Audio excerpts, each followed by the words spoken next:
Assalamualaikum dan selamat pagi. Proses hidup mikroorganisma. Itulah tajuk yang akan kita pelajari pada hari ini. Proses hidup mikroorganisma. Mikroorganisma juga merupakan benda hidup. Membezakan ia dengan benda hidup yang lain hanyalah pada saiznya yang terlampau kecil. Oleh itu, mikroorganisma juga menjalankan proses hidup seperti benda hidup yang lain seperti manusia, haiwan dan tumbuhan. Berikut merupakan proses hidup yang dijalankan oleh mikroorganisma, iaitu bernafas, bergerak dan bertumbuh. Berikut juga merupakan faktor-faktor yang menyebabkan mikroorganisma dapat menjalankan proses hidup, iaitu suhu yang sesuai, keazidan yang sesuai, kehadiran air, kehadiran udara dan juga nutrien. Jom kita bincangkan suhu yang sesuai. Suhu persekitaran yang sesuai untuk pertumbuhan mikroorganisma ialah tidak terlalu tinggi, kerana suhu yang tinggi akan menyebabkan mikroorganisma tidak aktif atau menyebabkan mikroorganisma itu akan mati. Seterusnya, suhu yang terlalu rendah. Suhu yang terlalu rendah akan menyebabkan mikroorganisma tidak aktif. Jadi, mikroorganisma memerlukan suhu persekitaran yang sesuai, iaitu tidak terlalu panas, tidak terlalu sejuk. Keasidan yang sesuai.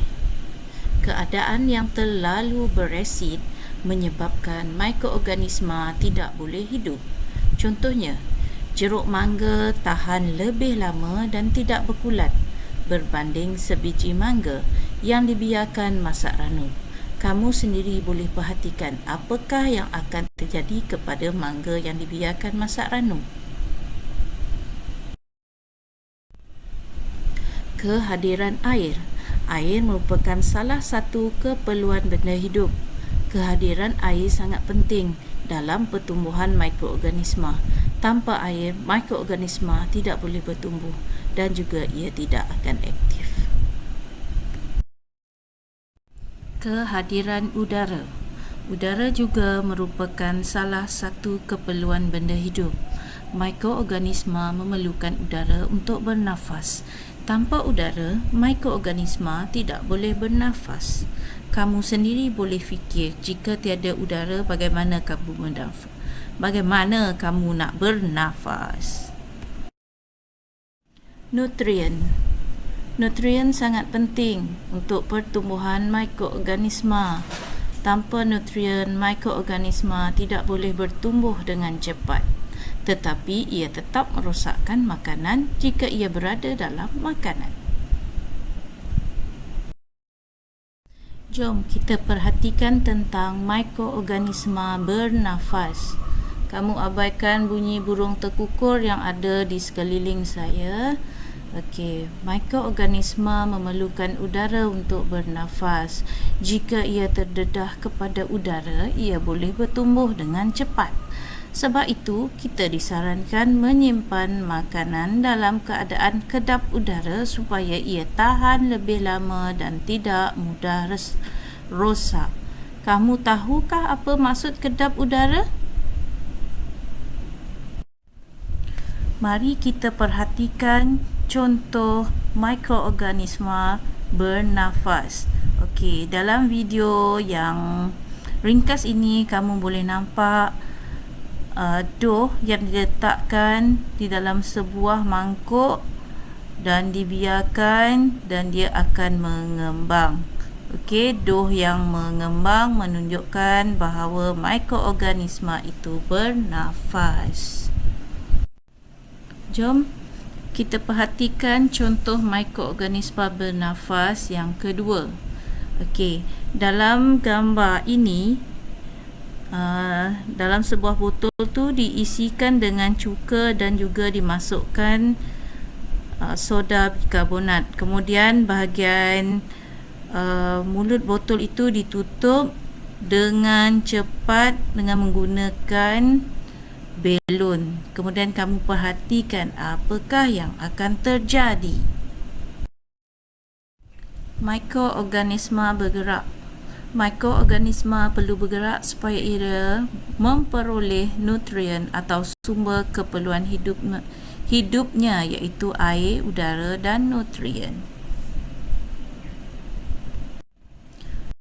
Contoh mikroorganisma bergerak. Melalui video ini kamu boleh nampak pergerakan mikroorganisma di bawah pemerhatian sebuah mikroskop. Mikroorganisma bertumbuh. Mikroorganisma juga bertumbuh setelah mendapat keperluan hidupnya serta memperoleh faktor-faktor yang membolehkan ia menjalankan proses hidup. Jom kita perhatikan contoh mikroorganisma bertumbuh. Kamu boleh perhatikan situ daripada hanya bilangannya sedikit, kemudian ia membiak lebih banyak. Ini pula merupakan contoh mikroorganisma bertumbuh ke atas makanan. Pada gambar yang pertama, kamu boleh nampak roti ditumbuhi oleh kulat, sama juga dengan tomato yang telah masak ranum, dan juga lagi satu, segelas susu yang telah basi. Jom kita buat aktiviti. Di sini saya ada 4 jenis aktiviti. Aktiviti yang pertama, kamu perlu menyediakan bahan seperti air suam, yeast kering dan juga sedikit gula. Alatan yang diperlukan adalah gelas yang tinggi. Yang pertama, masukkan sepaket yeast ke dalam air suam, tambah sedikit gula dan perhatikan selepas 20 minit. Kamu boleh ambil gambar apakah yang terjadi selepas itu dan hantar ke Telegram. Untuk aktiviti 2, bahan yang diperlukan adalah air bersuhu bilik, yeast kering dan juga gula. Alatan yang diperlukan adalah botol plastik kecil dan juga belon. Mula-mula sekali, isi air ke dalam belon, masukkan gula dan larutkan. Kamu just goncang saja pun boleh. Kemudian masukkan yeast kering, tutup botol dengan menggunakan belon dan perhatikan peristiwa yang akan berlaku. Mudah bukan? So, kita teruskan kepada aktiviti yang seterusnya. Aktiviti 3. Bahan yang diperlukan hanyalah nasi.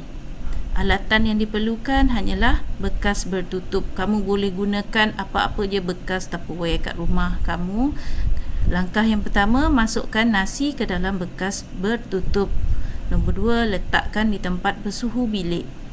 Dan yang seterusnya, perhatikan selepas 5 hari. Ambil gambar. So, aktiviti yang keempat, bahan yang diperlukan adalah 2 keping roti dan juga air gula. Alatan yang diperlukan adalah 2 bekas bertutup. Pastikan kamu menggunakan sarung tangan untuk memegang roti. Kalau tak ada sarung tangan, just cuma balut tangan kamu dengan plastik sahaja. Label bekas makanan bertutup dengan perkataan tiada renjisan gula dan ada renjisan gula. Secara berhati-hati, renjiskan salah satu roti dengan air gula. Renjiskan salah satu roti dengan air gula. Manakala sekeping lagi roti terus diletakkan di dalam bekas bertutup. Perhatikan selepas 5 hari. Maksudnya di sini kamu ada 1 roti yang direnjiskan dengan air gula dan lagi 1 yang tidak direnjiskan dengan air gula. So, perhatikan selepas 5 hari.